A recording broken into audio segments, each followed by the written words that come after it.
사람들이 살아가는 사회생활의 관계성은 여러 가지 예측 못할 일들이 많이 생겨납니다. 특별히 나이가 들어가면서 여러 사람들과 유대 관계를 맺지 않습니까? 그런데 그 관계성이라는 것이 우리가 다 경험해 봐서 알지만 처음에 만난 사람하고 마음이 맞으면 참 친하죠. 친하다 보면 여러 가지 이제 사랑도 주고 정도 주고 물질도 나누고 그렇게 서로 도우면서 살아갑니다. 더 가까워지면 간슬게 다 빼줄 듯이 그렇게 지냈다가 어느 순간 이해 타산에 관한 문제가 봉착되거나 그러한 일이 생기면 언제 그랬냐는 듯이 뒤돌아서는 아주 냉정한 것이 사회의 사람들의 관계이기도 합니다. 나에게 손해가 될까? 또 내가 저 사람 만나서 아무 이득도 유익도 없다. 그렇게 되면 사람들은 냉정하게 뒤돌아서고 떠나버리기 그렇게 일쑤입니다. 그런데 그런 사람들의 관계 속에서 저 사람이 좋은지 아니면 정말로 고약한 사람인지는 평소에는 잘 알 수가 없습니다. 우리가 잘 알듯이 옛날부터 어른들이 하던 말씀 틀린 말이 하나도 아니죠. 어렵고 힘든 일, 큰 일을 겪어봐야지 저 사람이 정말로 진가를 우리가 발견할 수 있는 그런 일들을 이제 우리가 겪어보기도 합니다. 큰 일을 겪어보지 않으면 사람들이 다 거기서 거긴 것 같고 다 좋은 모습만 보이죠. 그런 어렵고 힘든 일이 생길 때 그 사람이 어떻게 그 일에 대해서 대처를 하고 나와 관계를 유지하는가 대단히 중요한 문제입니다. 왜냐하면 오늘 본문 말씀 우리가 예수님의 십자가 달리시기 전에 체포당하시고 재판받으시고 고통을 당하시는 그 현장 가운데 그렇게 3년여 동안 예수님을 따랐던 제자들마저도 누구 하나 예수님을 대변하거나 나서서 길을 막거나 항변하는 제자가 하나도 없었다는데 인간적인 비애도 서글픔도 그렇게 느껴지지 않습니까? 물론 시대적인 상황이 잘못했다간 자기의 목숨도 부지할 수 없는 그러한 아주 위협적인 정치적인 상황이었기 때문에 감히 용기 내서 나설 수 없었다 그렇게 생각도 되지만 그러나 예수님께서 이제 부활승천하시고 난 다음에 제자들이 다 변해가지고 순교의 자리에 서지 않습니까? 지금 바로 그런 자리에 섰더라면 참 좋았고 멋있었을 텐데 그러지 못한 것이 참 안타깝죠. 어쨌든 예수님께 십자가 달리시고 우리에게 사랑의 마지막 피 한 방울까지 다 쏟으시면서 그렇게 하나님의 사랑의 모습을 우리에게 보여주셨고 그리고 예수님께서 이제 운명하시고 난 다음에 그 시신을 장례 치료해야 될 일이 남겨져 있었습니다. 그럴 때 누구도 예상하지 못했던 뜻밖의 사람들이 예수님의 장례를 모시는 그러니까 십자가 아래서 헌신하는 그런 사람들이 오늘 본문 말씀 요한복음 19장 38절에서 42절 본문 보면은 두 사람이 중요하게 등장을 합니다. 이 두 사람 다 공회원 관원이었기 때문에 그 당시에 유대 사회를 지배했던 최고의 그러한 지도자들, 산헤드린 공의회라고 합니다.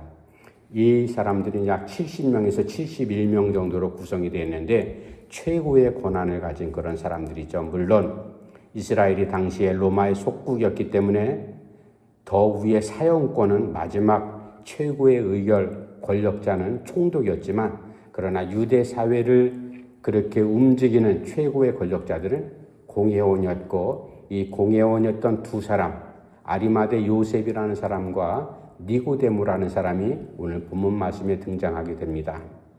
이 사람들의 모습을 보면서 십자가 아래서 정말로 뜻밖의 헌신하는 사람들의 모습 이 모습을 우리가 신앙적으로 잘 해석하면서 내가 만약 그 자리에 있었다면 저 사람과 같이 저렇게 용기 내서 그런 일을 할 수 있었을까? 우리 신앙의 성경에 나오는 수많은 사람들을 대하면서 어떤 사람들은 정말로 우리가 또 생각하고 또 본받고 해도 하나도 아까움 없는 그런 사람이 있는가 하면 어떤 사람들은 두 번 다시 입에 올리기도 싫은 그러한 모습의 반면교사 삼을 사람도 있지 않습니까? 그러나 오늘 십자가 아래서 두 사람의 아름다운 헌신하는 모습을 통해서 우리가 평생 살아가면서 예수님을 나의 구주로 우리가 십자가를 붙들고 살아가는 사람으로서 십자가를 지고 살아갈 때 십자가 아래에서 우리가 어떻게 주님 앞에 헌신해야 될 건가, 이제 말씀을 다시 한번 우리가 상고해 봅시다. 먼저 38절 말씀 제가 한번 읽어드릴게요. 38절 아리마대 사람 요셉은 예수의 제자이나 유대인이 두려워 그것을 숨기더니 이 일 후에 빌라도에게 예수의 시체를 가져가기를 구하매 빌라도가 허락하는지라 이에 가서 예수의 시체를 가져가니라. 아멘. 예수님께 십자가에 달리시고 최고의 극정을 받으신 거잖아요. 그리고 나서 이제 돌아가시고 난 다음에 시신, 그 죽음을 어떻게 할 건가? 내버려 그냥 둘 수도 있었어요. 겁나기 때문에. 그런데 아리마대 사람 요셉, 이 아리마대라는 동네는 옛날에 사무엘 선지자가 태어났던 그 동네가 바로 이 아리마대라고 성경학자들은 이렇게 추정을 하고 있습니다. 그곳에 사는 사람으로서 공회원이었다. 상당히 부자였다. 70명의 유대인들 사회를 지배하는 70명 공회원들의 대부분 어떤 사람들로 구성됐는가 하면은 제사장, 서기관, 바리새인, 이 사람들로 70명의 구성이 되어 있었는데 그 가운데 덕망이 있거나 부자인, 정치적인 영향력을 작용할 줄은 그런 사람들을 간혹 끼워주기도 했어요. 그러니까 이 아리마대 요셉은 제사장 계열도 아니고 바리새인도 아니고 그리고 서기관도 아니었습니다. 그런데도 공회원이 됐다는 것은 상당히 유력한 부자로서 모든 사람들에게 덕망을 받는 그러한 인물이었기 때문에 공회원이 되었다. 그리고 누가복음에 보면은 이 아리마대 사람 요셉이 하나님의 나라를 기다리는 사람이었다. 그렇게 등장하고 있습니다. 어쨌든 이 아리마대 사람 요셉이 예수님의 죽음을 지켜보고 있다가 이제 그 시신을 장례하기 위해서 누구에게 찾아갑니까? 말씀 보니까 빌라도를 찾아가잖아요. 빌라도를 찾아갔다라는 게 이게 보통 그런 위치가 아니거든요. 누가 총독 앞에 가서 극형을 받은 유대인들이 가장 싫어하는 신성모독죄로 죽은, 정말로 볼품없이 죽은 저 죄수의 시신을 내가 장례 치르겠으니 나에게 달라. 이렇게 얘기한다는 그 자체가 상당한 대단한 용기 있는 사람이었죠. 그때까지는 이 아리마대 사람 요셉이 예수님의 제자인 것을 사람들에게 드러내지 않고 있었습니다. 그러다가 정말로 가장 위험한 지경, 어려운 지경에 있을 때, 물론 빌라도가 재판하고 그럴 때도 나서서 좀 한마디 하고 거들어줬으면 더 멋있었을 텐데, 어쨌든 가만히 있다가 마지막에 예수님 죽고 난 다음에 그 시신을 장례하기 위해서 나는 그리스도의 제자다 떳떳하게 밝히고 빌라도에게 가서 그 시신을 요구를 하죠. 그랬더니 빌라도가 아리마대 사람 요셉에게 예수님의 시신을 내주는 이 모습을 우리가 가만히 보면서 여러 가지 상당히 만감이 교차합니다. 물론 우리 가운데는 예수 믿는 한국만 해도 수많은 교회들 가운데 교회에서 사회적인 지위를 갖고 헌신하는 유명한 장로님도 있고 권사님들도 있고 많은 사람들이 있습니다. 그런데 그 사람들 가운데 정말로 어려운 처지에 이르렀을 때 내가 그리스도인입니다 라고 그렇게 떳떳하게 자기를 나타낼 수 있는 사람이 얼마나 많을까. 제자들조차도 이 위험한 지경 가운데서 자기들의 정체를 다 숨기고 개눈 감추듯 싹 숨어버리는 이러한 상황 가운데서 이름 없이, 그러나 정말로 목숨 걸고 자기의 정체를 드러내면서 헌신했던 아리마대 사람 요셉, 은밀한 제자의 헌신하는 모습. 물론 우리가 교회에서 여러 가지 일을 헌신하면서 그렇게 봉사도 하죠. 뭐 성가대, 교사, 아니면 뭐 권사로서, 장로로서, 집사로서, 주방에서 일도 하고 여러 가지 다양한 교회의 조직 가운데 여러 가지 헌신의 모습을 하는 사람들이 많이 있지 않습니까? 그런데 그 헌신하는 가운데 어떤 사람들은 자꾸만 보상을 원하는 사람들이 있어요. 보상을 원하면요, 그건 진정한 헌신이 아니겠죠. 예수님께서 바라시는 것은 말없지만 조용하게 헌신할 수 있는 그러한 신실한 제자들을 요구하고 있다. 그래서 이 아리마다 사람 요셉의 모습을 보면서 우리가 십자가 아래에서 신앙적으로 살아가면서 예수 그리스도의 복음을 전하는 신앙의 현장에서 우리가 어떻게 헌신하는 모습이 아름다운가, 그거는 은밀하게 조용하게 그렇게 남에게 무엇을 보상을 요구하거나 자기 자랑을 하기 위해서, 공치사하기 위해서 그런 헌신하는 것이 아니라 조용하지만 이름 없이 목숨 걸고 이렇게 헌신하는 아리마다 사람 요셉, 이 요셉의 모습을 우리가 눈여겨 주목을 해야 될 겁니다. 두 번째, 십자가 아래서 어떻게 헌신하는 사람, 이제 오늘 본문 가운데 두 사람이 등장한다 그랬죠. 또 한 사람은 요한복음 3장에 이미 등장했던 니고데모라는 사람이 다시 한번 주님께 주님의 시신 앞에 장례를 치르기 위해서 찾아오는 모습이 39절에 있는데 제가 한번 읽어드릴게요. 일찍이 예수께 밤에 찾아왔던 니고데모도 모략과 침향 섞은 것을 100리트라쯤 가지고 온지라. 니고데모가 예수님의 고난당하는 재판받는 거 다 지켜봤죠. 니고데모가 요한복음 3장에 보면 관원으로서 바리새인 중에 한 사람이었던 이 니고데모, 그러니까 이 니고데모도 요셉보다도 어떻게 보면 더 훌륭한 모습이 니고데의 모습이에요. 아리마대 요셉은 서기관도 바리새인도 제사장도 아니 종교 지도자 그룹이 아닙니다. 그러니까 어떻게 보면 조금 더 자기의 폭이, 운신의 폭이 넓죠. 정치적인 입지 가운데서 그래서 여러 정치 지도자들 총독도 그래서 만날 수 있는 건데, 이 니고데모는 그런 사람이 아니었어요. 가만히 예수님의 소문을 듣고 예수님의 복음을 들었더니 이건 무언가 하나님께서 보내신 메시아가 분명히 맞는 것 같다. 그래서 주님 찾아와서 어떻게 하면 내가 영생을 얻을 수 있냐 질문하지 않습니까? 거듭나야 된다. 어떻게 어머니 뱃속에 다시 들어갈 수 있습니까?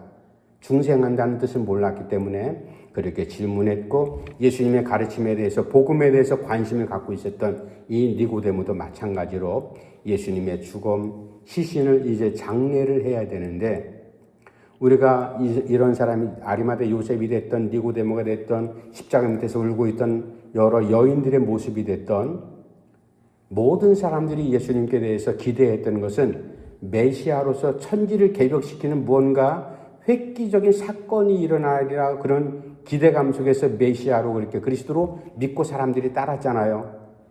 그러나 아무런 일도 일어나지 않았습니다. 십자가에서 힘없이 돌아가신 예수님의 모습을 보고 많은 사람들이 실망을 하죠. 가룟 유다가 이미 배반했던 것도 아마 그런 이유 가운데 하나였던 거 아닌가 생각이 됩니다만, 어쨌든 모든 사람들이 실망과 좌절 가운데 제자들마저도 그렇게 다 뿔뿔이 흩어졌던 것들이 바로 그런 이유일 겁니다.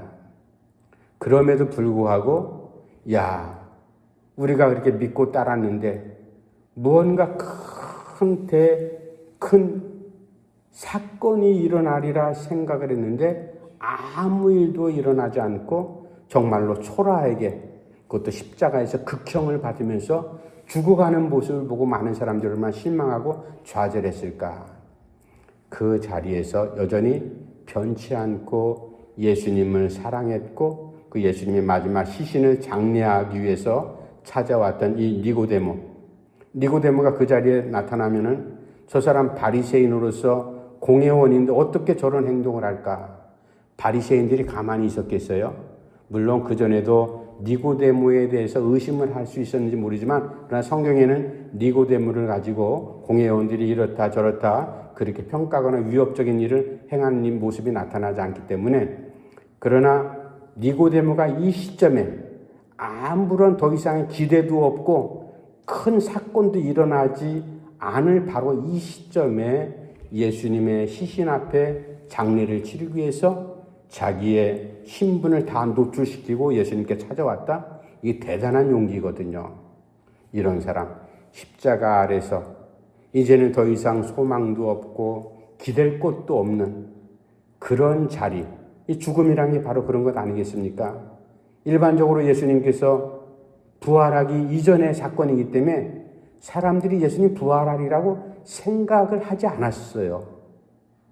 그런 상황 속에서 예수님의 장례를 치르기 위해서 찾아왔다. 이 니고데모의 모습이 얼마나 용기 있고 대단한 모습이었는지 우리는 그것을 생각을 해야 됩니다. 그가 빈손으로 오지 않고 유대인들의 장례 예법에 따라서 침향과 모략이 섞인 것 34kg 정도 되는 큰 그러한 이제 시신 방부 역할을 할 수 있는 그런 재료를 갖고 이제 예수님께 찾아왔다라는 이 사실. 그래서 니고데모가 두 번째 예수님을 찾아왔다. 우리가 한 번 만나고 사람들은 다 선입견을 갖잖아요. 누구든지 내가 저 사람을 처음 만나서 소문을 듣고 찾아왔는데 여러 소문은 뒤로 하고 내가 직접 대면해서 대하고 대화했더니 저 사람 이렇다 저렇다. 소문보다도 더 정확한 판단이 그런 것 아니겠어요? 처음 만났을 때 이미 그 사람에 대한 이미지가 새겨집니다. 사람들은 처음 만났을 때 저 사람 나에게 도움이 될 사람, 아니면 무용지물이고 나에게 아무런 이익도 주지 못하고 오히려 나를 이용하고 손해를 끼칠 사람, 그렇게 판단되면요, 제가 서두에 말씀드렸듯이 사람 관계라는 것이 다 뿔뿔이 흩어지고 뒤돌아서고 두 번 다시는 만나지 않습니다. 여운을 두고 미련을 두면 한 번 더 만나볼까? 그런 사람도 있지만, 그러나 대부분 처음 만났을 때 사람들이 그렇게 이제 정리를 해버립니다. 여운이 있고 미련이 있다는 것은 조금이라도 나한테 이익이 되거나 도움이 될 듯 싶으면은 또 한 번 만나볼까? 두 번, 세 번 이렇게 만나게 되죠. 그러나 이 니고데모는 그런 입장이 아니에요. 왜? 예수님이 살아 계셨더라 하면은 그런 생각을 하고 예수님께 찾아왔다라고 생각할 수 있지만 예수님이 죽었거든요. 돌아가셨습니다. 더 이상 소망이 없습니다. 그분의 능력도 확인할 수도 없고 그분의 말씀도 들을 수 없는 그런 자리예요. 그런 처지인 줄 뻔히 알면서도 자기가 바리새인으로서 종교 지도자 제사장들, 서기관들, 바리새인들 얼마나 고약한 사람들이었어요. 예수님을 싫어하는 건 극혐, 아주 무진장 싫어했고 오히려 죽이려고 이제 그렇게 계획까지 세웠던 그러한 무리들 가운데 한 그룹 가운데 한 인원 아니겠어요? 그런 니고데모가 예수님을 찾아왔다라는 이 사실, 대단히 중요한 문제죠. 두 번째 헌신, 이것은 진심으로 나오는 예수님께 대한 헌신이었다. 살아 있었다라면 예수님을 두 번째 찾아오는 것은 미련과 여지가 있어서 찾아왔겠지만 이젠 모든 것이 끊어져 버리고 더 이상 기댈 것이 없는 그 죽음 앞에 찾아왔다라는 것은 대단한 용기죠. 이게 진실한 헌신일 겁니다. 이러한 헌신, 내가 만일 그 자리에 그 당시에 니고데모와 같은 입장이었다면, 아리마대 요셉 같은 입장이었다면, 제자들의 자리에 내가 서 있었다면 나는 어떻게 했을까? 누구도 장담할 수가 없죠. 제자들, 우리가 나쁜 사람, 비겁한 사람, 배반한 자들 그렇게 욕을 하고 그렇게 하지만 내가 바로 제자들의 입장이라면 우리도 뭐 별반 다를 바 없이 다 숨고 도망가기 아마 바빴을 거예요. 아리마대 요셉, 니고데모 같은 그런 용기, 나에게 그것을 찾아낼 수 있을까? 이런 용기 있는 사람이 얼마나 많이 있을까? 진실한 사람들이죠. 이러한 헌신이 십자가 아래서 펼쳐지는 헌신, 하나님께서는 이러한 헌신을 오늘 우리 그리스도인들에게 요구하고 있다는 사실을 우리가 잊어서는 안 됩니다. 마지막 세 번째, 이제 십자가 아래서 어떤 헌신이 펼쳐지는가? 장례를 치르는 그런 헌신이 있는데 40절 말씀도 제가 읽어드릴게요. 이에 예수의 시체를 가져다가 유대인의 장례 법대로 그 향품과 함께 세마포로 쌌더라. 아멘. 유대인들의 장례는 빨리 하루 1일장, 2일장 빨리 장례를 치르는 것이 중동 사람들의, 왜냐하면 시신이 부패함 냄새가 나기 때문에, 그리고 유대인들은 이제 돌 파낸 그러한 불의 무덤, 아리마대 사람 요셉은 자기가 죽으면 장례 치를 그러한 무덤을 예수님께 내놓았잖아요. 그리고 이러한 장례 풍습에 따라서 모든 사람들이 슬퍼하지만 예수님의 죽음은 평범한 죽음이 아니었지 않습니까? 모든 이스라엘 사람들에게 미움을 받고 극형, 십자가형을 받고 죽은 그 예수님, 누구 손뜻 하나 나서서 그러한 예수님의 장례를 치른다는 것이 이게 상식적으로 이해가 안 되는 부분이거든요. 그러나 아리마대 사람 요셉 그리고 니고데모가 주축이 돼가지고 공회원들이기 때문에 그만한 여력들이 있잖아요. 그래서 예수님의 장례를 극진하게 모시는 이러한 믿음의 현장, 우리가 이것을 주목을 해야 될 겁니다. 사람들은 제가 서두에도 말씀드렸습니다마는 여러 가지 이해타산의 관계 속에서 나에게 조금이라도 이익이 될 거 있으면은 붙어 있고, 그렇지 않으면은 미련 없이 떠나버리는 게 사람들의 모습인데, 예수님의 십자가 아래서 예수님의 시신을 장례 치르는 이 사람들의 모습, 거기에는 이제 오늘 본문에 등장하지 않지만 계속 눈물을 흘리며 슬퍼하는 마리아를 비롯해서 여러 여인들의 모습, 그런 사람들이 이제 등장할 겁니다. 그런 사람들로 인해서 이제 장례를 치르는 장례의 헌신, 죽음, 가족 같으면 당연히 장례를 치러야 되겠지만, 그러나 예수님의 입장은 지금 그런 입장이 아니잖아요. 정치적인 로마의 입장에서 보면은 이 예수님을 돕는다 그러면은 정치적인 배반자가 되는 거고, 그리고 유대인들의 입장에서는 신성모독죄로서 아주 고약한 그런 사람을 장례를 치른다, 돕는다, 그건 국가를 배반하는 그러한 모습의 이제 사람으로 낙인치 시킬 수가 있습니다. 그러나 그러한 모든 위험과 그리고 어려움을 감수하고라도 예수님의 장례를 치렀던 이 사람들의 모습을 우리가 본문을 통해 생각하면서 십자가 아래라는 그 표현은 예수님 재림하실 때까지 계속 이어지는 성도들의 신앙생활이 바로 십자가 아래에서입니다. 십자가 아래에서는 죽음이 있는 것이 아니라 오히려 부활의 생명이 있었고, 무능함이 아니라 하나님의 능력이 나타났고, 절망이 아니라 소망이 나타났던 것, 우리가 그것을 바라보면서 십자가 아래에서 은혜를 사모하면서 우리가 매일 지나지 않습니까? 이제 금년도 석 달 남았습니다.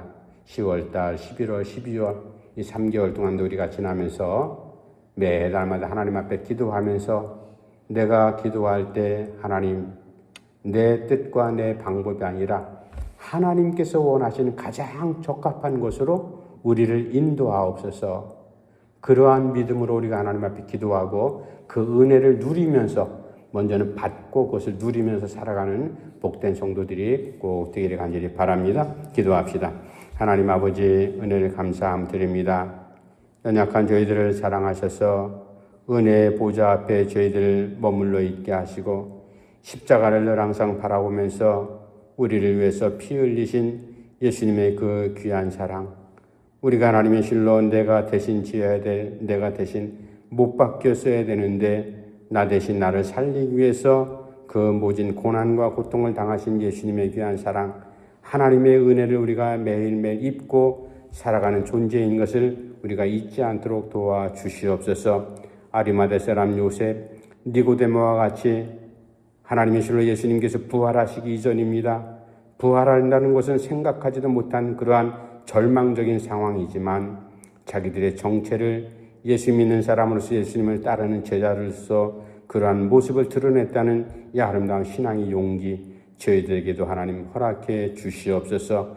우리가 어느 자리에 서 있든지 하나님의 백성임을 분명히 드러나게 하시고, 우리의 손길을 통해서 하나님의 선한 영향력이 나타날 수 있도록 날마다 우리를 돕고 인도해 주시옵소서. 예수님의 이름으로 간절히 기도하옵나이다. 아멘.